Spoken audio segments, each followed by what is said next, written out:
Guys welcome back to my channel Pallavi tarot 666 और मैं हाजिर हूँ एक रीडिंग को लेके जिसका टॉपिक है पाइसीज़ मीन राशि।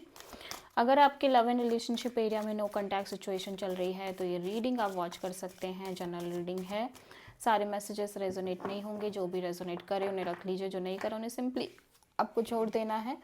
अगर आप पर्सनल सेशन लेना चाहते हैं तो आप कॉन्टैक्ट कर सकते हैं, नंबर से सारी डिटेल्स आपको मिल जाएगी। पर्सनल रीडिंग पेड है एंड आप मुझे मेरे इंस्टाग्राम अकाउंट पल्लवी टैरो 666 पर भी फॉलो कर सकते हैं। उसका लिंक भी डिस्क्रिप्शन बॉक्स में अवेलेबल है। मैं वहाँ पर डेली वीडियोस अपलोड करती हूँ आपके रिलेशनशिप, लव लाइफ और करियर के लिए। और अगर आप टैरो कार्ड रीडिंग सीखना चाहते हैं मुझसे तो भी आप कांटेक्ट कर सकते हैं, नंबर से सारी डिटेल्स मिल जाएगी। सो पाइसीज मीन राशि, आपकी करंट फीलिंग्स और थॉट क्या है आपके पर्सन के लिए नो कॉन्टैक्ट सिचुएशन में 24 से एंड ऑफ मार्च के लिए। Knight of sword, 5 of pentacles, 4 of cups, 10 of wands. Pisces right now आप बहुत ओवरबर्डनड दिख रहे हो इस कनेक्शन में। आप इस पर्सन से चीज़ें क्लियर आउट करना चाहते हो बिकॉज आप कॉन्टिन्यूसली लेफ्ट आउट फील कर रहे हो, इमोशनल डिसअपॉइंटेड फील कर रहे हो। मे बी आप अदर ऑप्शंस भी डील कर रहे हो बट आप बिल्कुल भी सेटिस्फाइड नहीं हो और कॉन्टिन्यूसली आप एक लेफ्ट आउट एनर्जी में हो, एक डिसअपॉइंटेड एनर्जी में हो, इमोशनली खुश नहीं हो, मेंटली खुश नहीं हो और बहुत ज़्यादा मिजरेबल फीलिंग में हो। ठीक है, सो आप एक क्लैरिटी चाहते हो, कट टू कट क्लैरिटी चाहते हो और आप इस सिचुएशन को एंड करना चाह रहे हो। मीन्स अब आप और बोझा नहीं उठा सकते, बोझिल नहीं कर सकते अपने आप को, यू फील लाइक। ठीक है, सो पाइसीज के पर्सन की करेंट फीलिंग और थॉट क्या है पाइसीज के लिए नो कॉन्टैक्ट सिचुएशन में 24 से एंड ऑफ मार्च के लिए। Knight of wand, 3 of wand, hierophant. Okay, so Pisces आपके पर्सन कहीं ना कहीं एक equal give and take kind of relationship चाहते हैं, कनेक्शन चाहते हैं जहाँ पे एक इक्वल गिव एंड टेक हो, एक बैलेंस्ड हो इस कनेक्शन में।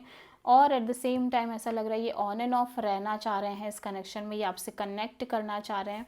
पैशन अट्रैक्शन दिख रहा है इस पर्सन के साइड से but at the same time ये पर्सन कॉन्स्टेंटली एक मैरिज कमिटमेंट और सीरियस काइंड ऑफ पार्टनरशिप के लिए वेट कर रहे हैं। बट ये भी लग रहा है कि जैसे ये आपसे कनेक्ट हो रहे हैं बट बिल्कुल नॉर्मल, कैजुअल और अनस्टेबल काइंड ऑफ एनर्जी के साथ, on and off kind of energy के साथ और कॉन्टिन्यूसली एक वेटिंग मोमेंट में है। Some type of serious connection, serious intimate connection. ठीक है, जहाँ पे lots of equal give and take हो, बैलेंस्ड हो। सो आप किसी टॉरस से डील कर रहे हो। पाइसीज के पर्सन की, पाइसीज की ट्रू इंटेंशन क्या है पाइसीज के पार्टनर के लिए नो कॉन्टैक्ट सिचुएशन में 24 से एंड ऑफ मार्च के लिए। 10 of pentacles, the star, 2 of sword, 4 of pentacles. So आप कॉन्टिन्यूसली होल्ड कर रहे हो कुछ चीज़ों को। क्या होल्ड कर रहे हो देख लेते हैं पाइसीज। आप marriage commitment, long term partnership चाहते हो और आप होपफुल हो कि चीज़ें आगे वर्कआउट करेंगी, लेकिन कैसे करेंगी? जब मेंटली आप सोचने चलते हो तो आप कंप्लीटली ब्लॉक्ड फील कर रहे हो। सो बेसिकली आपको marriage commitment, long term partnership चाहिए इस पर्सन के साथ और आप चाहते हो कि चीज़ें ठीक हो जाएं, चीज़ें वर्कआउट करें, लेकिन कैसे होगा, कब होगा, किस तरह से होगा, आप इस चीज़ को लेके कॉन्टिन्यूसली ब्लॉक्ड हो और आप चीज़ों को होल्ड करके चल रहे हो। सो आप किसी एक्वेरियस से डील कर रहे हो।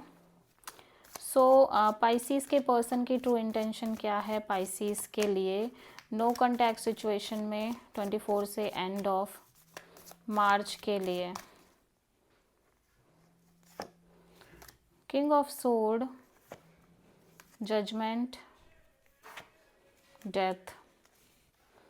सो पाइसीज आपके पर्सन एक स्टेबल एनर्जी में रहना चाह रहे हैं जहाँ पे अपने आप को स्टेबल रखना चाह रहे हैं, अपने करियर, फाइनेंसेस, लॉन्ग टर्म चीज़ों पर फोकस करना चाह रहे हैं। एट द सेम टाइम ये बहुत अब प्रैक्टिकल और डिटैच तो नहीं रहना चाह रहे हैं जैसे कि पहले लंबे समय से रहते आ रहे हैं। ये काइंड ऑफ उस एनर्जी से बाहर निकलने की कोशिश कर रहे हैं but at the same time ये कहीं ना कहीं इस सिचुएशन को कम्प्लीटली ओवर करना चाह रहे हैं, एंड करना चाह रहे हैं अपने साइड से। ठीक है, और अपने एनर्जीज़ को स्टेबल रखना चाह रहे हैं। सो आप किसी स्कॉर्पियो से डील कर रहे हो। पाइसीज़ के पर्सन की नेक्स्ट एक्शन क्या होगी पाइसीज़ के लिए नो कॉन्टैक्ट सिचुएशन में 24 से एंड ऑफ मार्च के लिए। 8 of pentacles, the magician, chariot, 4 of sword. आपके पर्सन आपके लिए कोई एक्शन लेते हुए नज़र नहीं आ रहे हैं। कॉन्टिन्यूसली अपने करियर, अपनी स्टेबिलिटी पर फोकस कर रहे हैं और इस ओवरऑल सिचुएशन के साथ अपनी लाइफ में आगे बढ़ रहे हैं और हील कर रहे हैं, डिटैच रहने की कोशिश कर रहे हैं। सो आप प्रोमिनेंटली किसी कैंसर से डील कर रहे हो। एट द सेम टाइम ये एक ऐसा पार्टनर, एक ऐसा कनेक्शन मैनिफेस्ट कर रहे हैं जो विथ सेम सीरियस एफर्ट करे जैसे कि ये कर रहे हैं, ठीक है, जैसे कि इन्होंने किया है अपनी लव लाइफ में, अपने रिश्तों में। Same type connection, same type person manifest कर रहे हैं। मे बी आपसे ही वो सिचुएशन, वो चीज़ें मैनिफेस्ट कर रहे हैं जहाँ पे आप सीरियसली इस कनेक्शन में एफर्ट करो, ठीक है, बहुत सारे लोगों के केसेस में। बट उसी के साथ साथ ये एक्सपेक्ट नहीं कर रहे हैं आपसे बहुत ज़्यादा, ये सिंपली आगे बढ़ रहे हैं। सो देख लेते हैं पाइसीज़ की लव लाइफ के लिए यूनिवर्स की तरफ से क्या गाइडेंस है 24 से एंड ऑफ मार्च के लिए मीन राशि। पेज ऑफ पेंटिकल, एक नई शुरुआत आती हुई नज़र आ रही है आपके लव एंड रिलेशनशिप एरिया में पाइसीज़, ठीक है। मे बी ये कोई न्यू कनेक्शन है, मे बी ये एग्जिस्टिंग कनेक्शन है और आप खुश भी रह रहे हो, ठीक है, हैप्पी भी रह रहे हो अपनी लव लाइफ में, खुश हो, एक तरह की विश फुलफिलमेंट हो सकती है ये आपके लिए, ठीक है। So this is the reading for Pisces. I hope कि रीडिंग रेजोनेट करी होगी, पसंद आई होगी, अच्छी लगी है तो प्लीज़ चैनल को लाइक, शेयर और सब्सक्राइब ज़रूर करें और कमेंट करें। So thank you.